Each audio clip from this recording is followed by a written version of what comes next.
Assalamualaikum warahmatullahi wabarakatuh. Ketemu lagi dengan saya Febi Adinda. Setelah kita observasi secara gaib tadi di sana, memang dulu pernah terjadi pembantaian.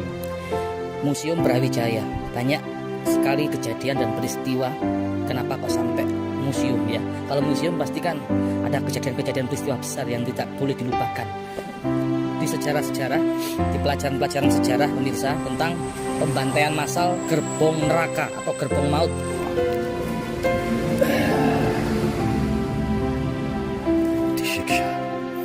Disiksa, mati-matian.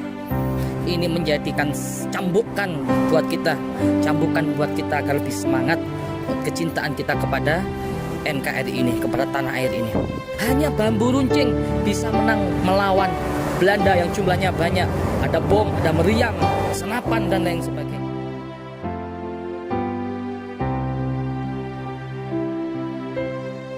Assalamualaikum warahmatullahi wabarakatuh. Ketemu lagi dengan saya Febi Adinda. Kali ini saya dengan tim kru Gus Idris Official akan menguak tentang Museum Brawijaya.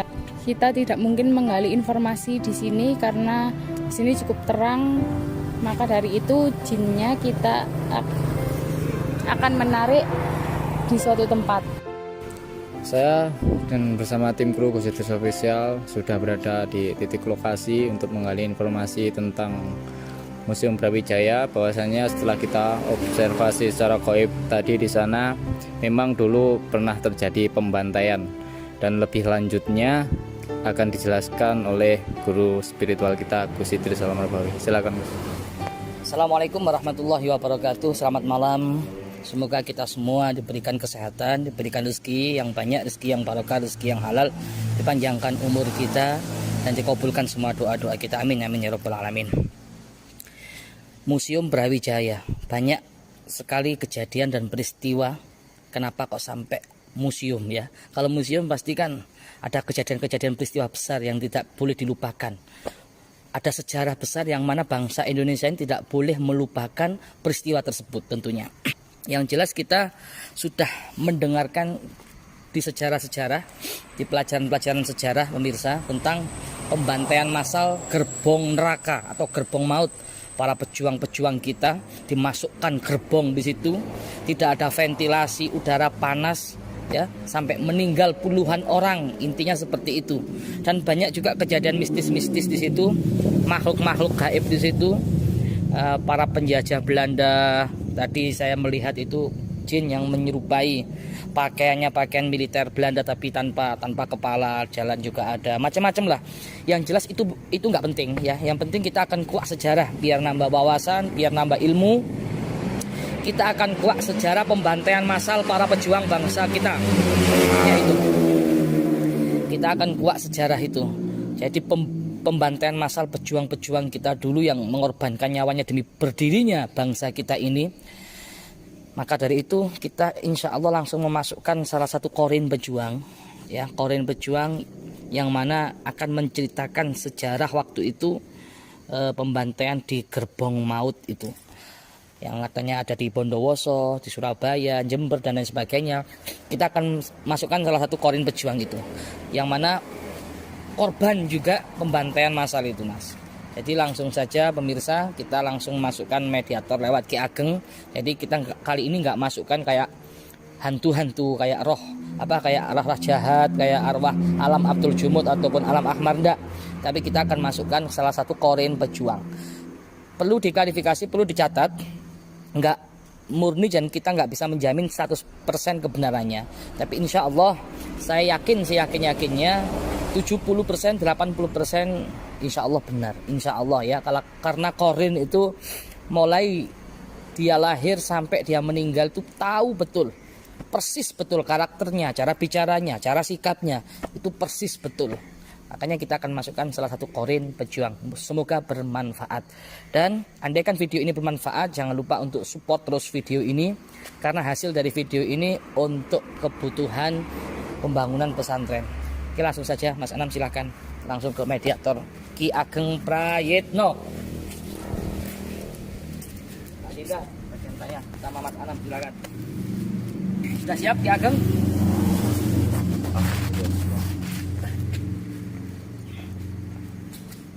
Apa nggak di bawah aja? Di bawah atau di atas? Di bawah aja lebih enak.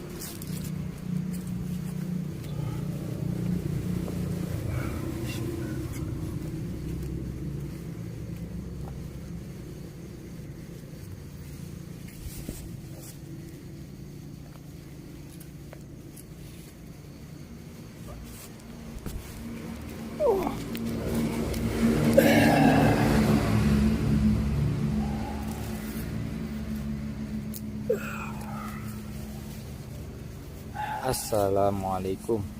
Waalaikumsalam. Kalian siapa? Kita ingin mencari informasi tentang pejuang Pak. Waktu Bapak di gerbong maut. Agak keras ya suaranya biar masuknya jelas. Banyak kendaraan. Belum tahu ya. Belum tahu. Belum tahu. Karena maka dari itu kami ingin mencari informasi. Sudah tahu saya apa belum?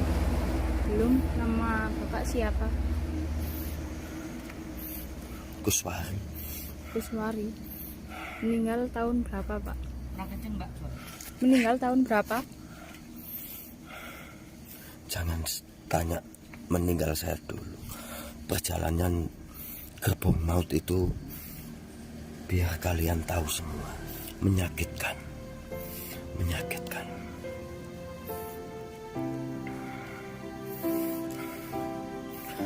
Apa kok dibilang gerbong maut? Di zaman pemerintahan Belanda, waktu itu yang dipimpin Jenderal Besar Belanda Van der Dorp namanya. Itu sebelum saya digelandang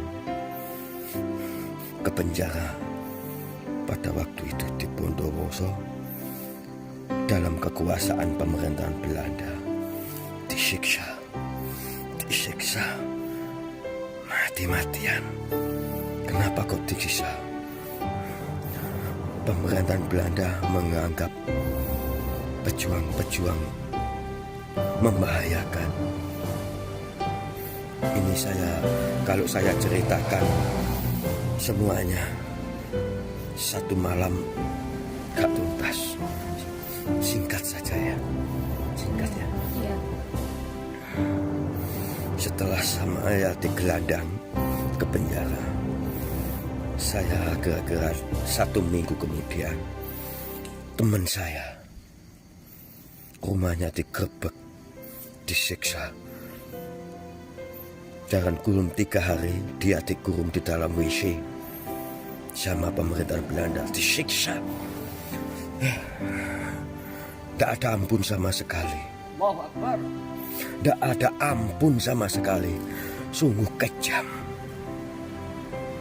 Namanya Singgih. Itu dari Jember. Gak tahu. Sebelum saya datang di penjara Bondowoso sudah penuh. Sampai gak muat menampung pejuang-pejuang.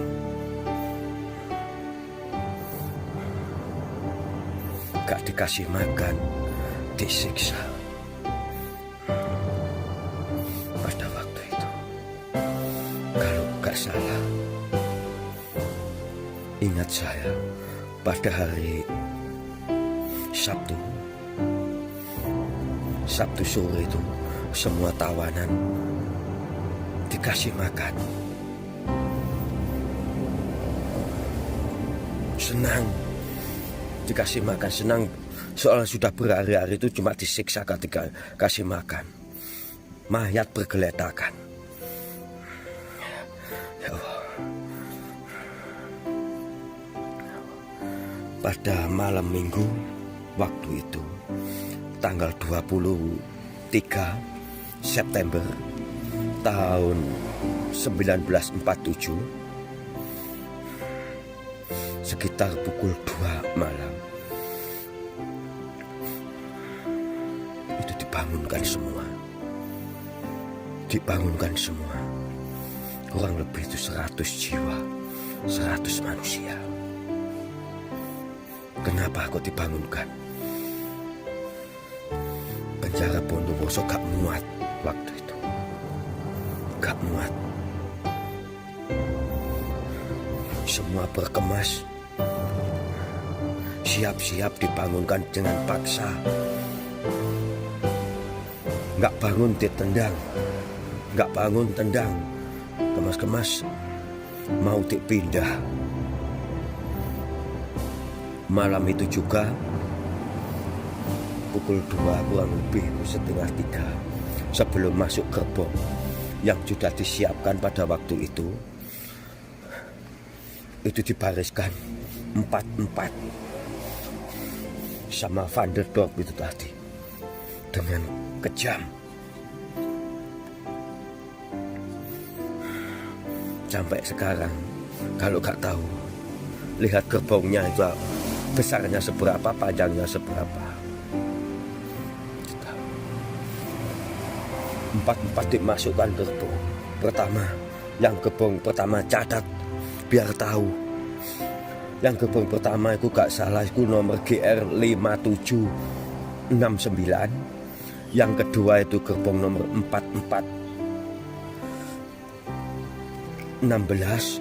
Kebetulan saya bersama Singgih itu menepati gerbong yang ketiga, yaitu gerbong yang nomor 10152.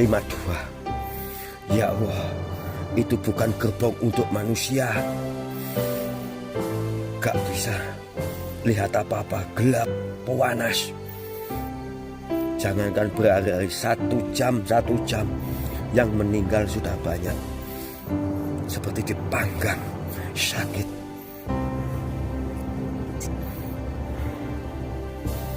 Apa yang kalian tanyakan lagi? Kurang jelas. Apakah sesi jualan energi itu masih bisa dirasakan oleh masyarakat yang mungkin berkunjung ke Museum Brawijaya tersebut? Ya, sampai sekarang. Namanya gerbong maut itu membawa maut, nyawa orang banyak. Bayangkan, sekecil itu membuat orang itu 100 itu yang meninggal sudah banyak, lalu dibagi. Jadi minimal kurang lebih satu gerbong 33. Itu pun berdesak-desak, gak bisa duduk, tetap berdiri, panas. Jadi pembantaiannya itu ditutup gerbong tanpa ventilasi udara, ya, seperti itu. Dan satu gerbong itu kalau boleh saya tahu berapa orang? 33. 33. Dan di situ ada berapa gerbong tadi? Kurang jelas saya. Kalau setahu saya, kan saya menepati waktu itu gerbong nomor 10152 itu yang ditujukan dari Bondowoso dulu zaman pemerintahan Belanda, Van der Dorp itu Surabaya itu tepatnya di Bubutan. Kalau sekarang saya nggak tahu. Itu penjara yang di Bubutan. Kalau sekarang saya nggak tahu. Sakit, panas, gak dikasih makan. Zaman pemerintahan Belanda. Coba diingat, tolong kirim doa. Apa yang perlu kalian tanyakan? Sampai sekarang gerbong yang menuju Bubutan itu lalu dibawa ke area Malang. Sekarang ada di Museum Brawijaya ya. Bahkan sebutan gerbong maut itu pasti ada koren-koren selain saya banyak. Apakah koren tersebut bisa menunjukkan keberadaan mereka kepada pengunjung? Ya, kalau gak salah waktu ada pelajar, foto-foto di gerbong itu ada penampakan, entah itu kuntilanak atau jin, saya kurang tahu. Yang penting penampakan di gerbong itu dalam itu seorang wanita Coba telusuri, pasti ada sampai sekarang. Tolong diungkap gak apa-apa, biar orang Malang tahu gerbong maut perjalanannya gimana. Terus yang saya mau tanyakan lagi, di situ mitosnya seperti ada makhluk astral yang sosoknya seperti noni Belanda. Ya, Nah, pasti ada tuh di situ. ya, Dan juga sering menampakkan diri di situ. ya. Apalagi di foto-foto pasti dia menampakkan diri. Sebenarnya itu ingin menyampaikan informasi apa? Menunjukkan seperti itu atau cuma ingin saya di sini, saya ada di sini cuma itu, atau memang usil atau ingin menyampaikan informasi kepada masyarakat yang ditampakinya. Ya, tolong disampaikan, khususnya belajar, jangan dilupakan perjuangan saya dulu bersama teman-teman. Menyakitkan sekali. Tolong diingat, khususnya para pelajar biar tahu perjalanan gerbang maut dari Bondowoso menuju Bubutan Surabaya. Kalau zaman Belanda dulu, kalau sekarang saya gak tahu. Dan itu kalau boleh saya tahu lagi, kan di situ satu gerbong 30 orang ya, Ya, 30 jiwa, 30 orang, dan itu ditutup tanpa ventilasi apapun. gelap, panas, nggak ada. Kalau Sekarang dilihat, bisa dibuktikan bisa. terus kalau sudah ibaratnya kan auto mati itu kan ya, atau meninggal kan seperti itu, dan terus mayatnya itu bagaimana? Atau dibuang Belanda itu atau bagaimana? Iya, waktu itu para pejuang, kan pejuang yang masuk itu kan berbagai daerah, daerah sana, kan dikumpulkan di penjara Bondowoso waktu itu. Di penjara Bondowoso itu gak muat, sampai banyak gak muat. Di Bondowoso pun yang meninggal sudah banyak.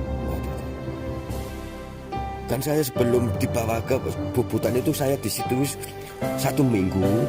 Kalau teman saya yang bernama Singge itu cuma 3 hari, tapi cuma 3 hari itu tidak ada ampun baginya. Itu ditaruh, dimasukkan ke dalam WC, sesiksa. Lah, iya, tahu-tahunya hari Sabtu itu tanggal 22 September tahun 1947, waktu itu Singge dikeluarkan dari WC itu, dia beranggapan senang dikasih makan. Gak taunya jam 2 malam dibangunkan, dibariskan itu tadi. Dikasih makan semua senang. Gak taunya makan itu ibaratnya makan terakhir. Iya. Ya Allah. Ya Allah. Semua senang dikasih makan itu senang. Sabtu sore kasih makan, gak tahu jam 2 malam dibangunkan. Ibaratnya makan itu buat satu kali itu buat sanggup mati. Tahu kamu? Itu sakit, menyakitkan. Apakah Anda dan teman-teman Anda itu dipaksa untuk kerja rodi di Belanda seperti itu? Kan dulu ada namanya golongan kan, golongan orang berkumpul mempertahankan Indonesia. Gimana Indonesia itu bisa merdeka kan, gitu tujuannya. Waktu itu kan sudah merdeka, tapi penjajahan masih ada. Beranggapan Belanda itu orang-orang berkumpul itu berbahaya, makanya dikumpulkan jadi satu di penjara Bondowoso. Gak muat dikirim ke Bubutan Surabaya dalam keadaan dipaksa, gak dikasih makan. Ibaratnya makan satu kali itu buat sanggup mati. Itu yang saya rasakan. 5 menit mati, 10 menit kemudian mati. Ya, gak ada lubang udara sedikit pun. Coba lihat di Museum Brawijaya, sekarang masih ada. Coba tanya-tanya, pasti tahu. Saya menempati gerbong 10152 bersama Singge yang disiksa di Jember. Rumahnya digerebek waktu itu, disiksa. Itu Singge di penjara Bondowoso 3 hari, kemudian dipaksa 3 hari itu nggak dikasih ampun. Di dalam WC nggak dikasih ampun. Kalau saya 1 minggu masih ada ampunan 1 jam, setengah jam, masih ada pukul lagi. Untung nggak pecah. Terus Anda sendiri wafatnya tahun berapa, tanggal berapa, hari apa? Saya tahun 1947 dikirim dari Bondowoso ke Bubutan. Lama, gak lama. Lebih dulu saya daripada Pak Sigit. Itu. Lebih tepatnya tanggal berapa? Saya, aduh, jangan kasihan keluarga saya. Bahkan keluarga saya sekarang masih ada. Asalnya dari mana, Pak? Goswari ya? Gusmari Ya, sama Pak Sigit, Jember Sigit. Kalau Bapak sendiri dari mana asalnya? Jember. Iya. Itulah, Ada yang mau ditanyakan lagi, Pak? itulah perjalanan maut. Gerbong maut. Kecil, gak bisa duduk. Kalau ingat itu, aduh. Tapi orang-orang saya zaman itu bersatu, Jadi tetap mempertahankan bangsa dan negara, biarpun mati dalam keadaan apapun. Siap. Jadi pedihnya kayak gitu ya, Pak ya. Mempertahankan bangsa Indonesia, meraih kemerdekaan bangsa Indonesia sangatlah Gak ada yang gemuk. menyasat hati. Orang di penjara di Bondowoso gak ada orang gemuk, tinggal tulang, berjalan susah, gak dikasih makan. Terus kalau melihat kondisi Indonesia yang sekarang itu bagaimana, Pak? Ya, dijagalah yang sebaik-baiknya. Namanya tanah air Indonesia, bangsa kita, bangsa Indonesia harus tetap bersatu. Itulah cita-cita pejuang dulu orang Indonesia. Itu. Ada yang tanyakan lagi? Tanya, kalau saya menyebutkan 33 pejuang yang di kereta nomor 10152, soalnya itu pejuang dari manapun jadi satu, apalagi di gerbang yang nomor 5769 entah dibawa kemana, yang nomor 4416 semua itu tujuannya dibawa ke Bubutan waktu itu, tapi gak bisa lihat pada malam hari. Itu senang dipindah, gak taunya duduk gak bisa, bernapas ini susah, panas, duduk gak bisa, tetap berdiri. Jadi mayat-mayat itu numpuk, kasihan. Mudah-mudahan, ya Allah, ya Allah. Insya Allah kami Bayangkan perjalanan Bondowoso menuju Surabaya, Bubutan kalau zaman dulu, zaman pemerintahan Belanda, Van der Dop itu namanya, kejam sekali orangnya, kejam, nggak ada ampun baginya, nggak ada ampun. Tapi alhamdulillah Pak, ya bangsa Indonesia sekarang sudah merdeka berkat Ya. bapak-bapak dulu yang perjuangkan bangsa kita, negara kita, Kesatuan Republik Indonesia, dan tetap kita sebagai generasi muda ingin selalu meminta doa agar lebih baik bangsa Indonesia ke depannya. Indonesia zaman waktu itu bisa merdeka itu semata-mata satu kekompakan, itu hanya bersatu. Waktu itu bersatu, gak ada kata-kata tidak kalau bersatu. Dalam pimpinan ulama-ulama besar Indonesia waktu itu. Itu. Mudah-mudahan Indonesia tetap Indonesia yang bersatu, aman, tentram. Ada lagi Mbak Nida mau tanyakan? Ingat Itu yang saya tahu. Itu zaman pemerintahan Belanda yang saya alami pada waktu itu. Itu yang menyakitkan, menyedihkan, sakit. Sakit sekali. Kalau veteran zaman dulu pasti tahu. Pasti tahu. Mungkin tahu. Bahkan orang yang masih hidup, mungkin yang kelahirannya tahun 1925, mungkin ada yang masih hidup itu bisa ditanya. Mungkin tahu yang kawasan Malang.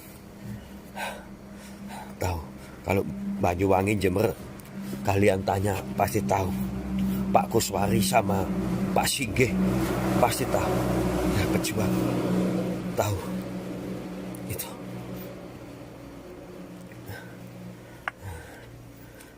Apalagi? Ya kami cuma dari tim Gus Idris Official Channel YouTube ingin menyampaikan kepada viewer khususnya yang melihat video ini bahwasanya setelah tadi kita menggali informasi lewat korin dari Bapak ini, semoga saja sebagai generasi muda agar bisa lebih merawat bangsanya sendiri, bahwasanya dulu perjuangannya sangat tidak mudah. Jadi seperti itu. Saya pesan kalau kalian bisa menyampaikan khususnya pada pelajar-pelajar Indonesia, bahkan yang SD, SMP, biar tahu perjalanan gerbang maut. Ya, biar tahu. Itu yang saya bisa ceritakan.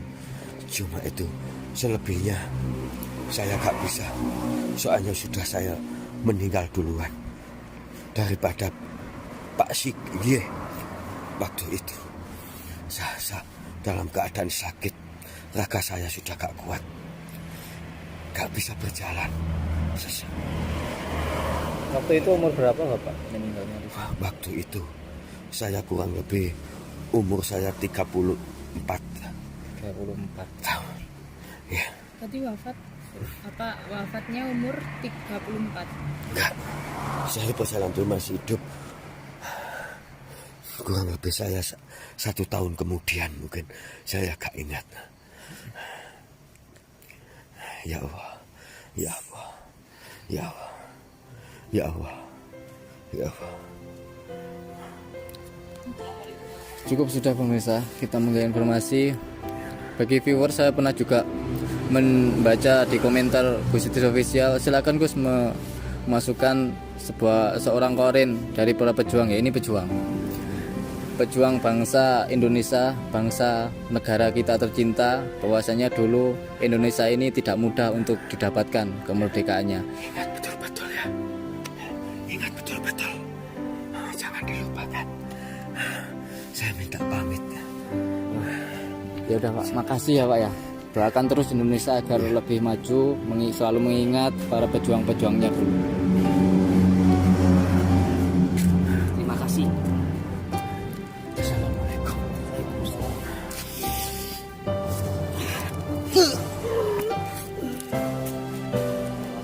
Jadi sangat besar sekali prasasti daripada pejuang kita dulu yang rela mengorbankan nyawanya demi negara kita tercinta.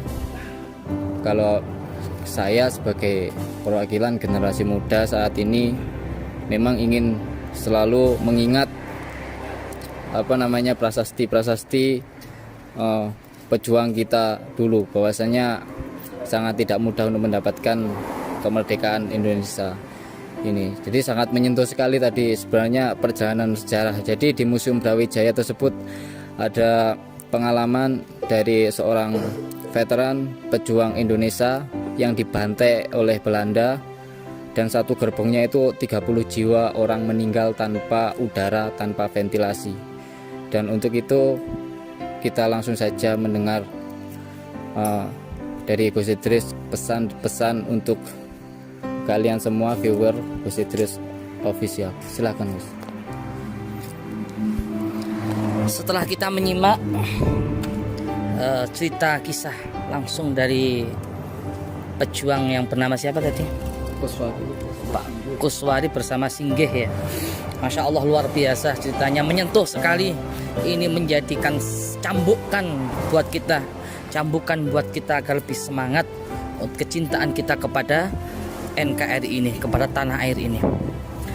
Luar biasa perjuangannya sahabat, luar biasa perjuangannya para pejuang-pejuang dulu untuk mempertahankan, untuk memerdekakan bangsa kita tercinta ini. Maka jangan sampai kita melupakan sejarah itu. Begitu besar dulu pejuang-pejuang kita itu pengorbanannya untuk bangsa kita tercinta ini. Oleh karena itu, marilah setiap hari memperingati Hari Pejuang, mari semua kita kirim doa kepada beliau-beliau semua yang telah rela mengorbankan semuanya demi bangsa kita, rela mengorbankan nyawanya, rela mengorbankan keluarganya, hartanya, jiwanya demi bangsa kita tercinta ini. Sungguh sangat menyayat hati, sungguh sangat menyakitkan hati. Seperti kalau kita melihat di stasiun televisi, melihat pejuang-pejuang veteran yang masih hidup aja luar biasa, ada sampai cacat sampai segitunya ya, luar biasa. Sedikit pun kita bagi generasi muda saat ini, ayo kita tunjukkan semangat kita. Subhanul yaum rijalullah. Generasi-generasi yang akan datang ini tergantung pada kita semua, para pemuda-pemuda bangsa ini. Pemirsa, lihat perjuangannya dulu, tidak lepas dari para ulama-ulama, tidak lepas dari para kiai-kiai. Ayo kita ikut memperjuangkan bangsa ini lewat para ulama-ulama. Ulama-ulama dululah yang memimpin perjuangan bangsa kita bersama para pejuang-pejuang kemerdekaan.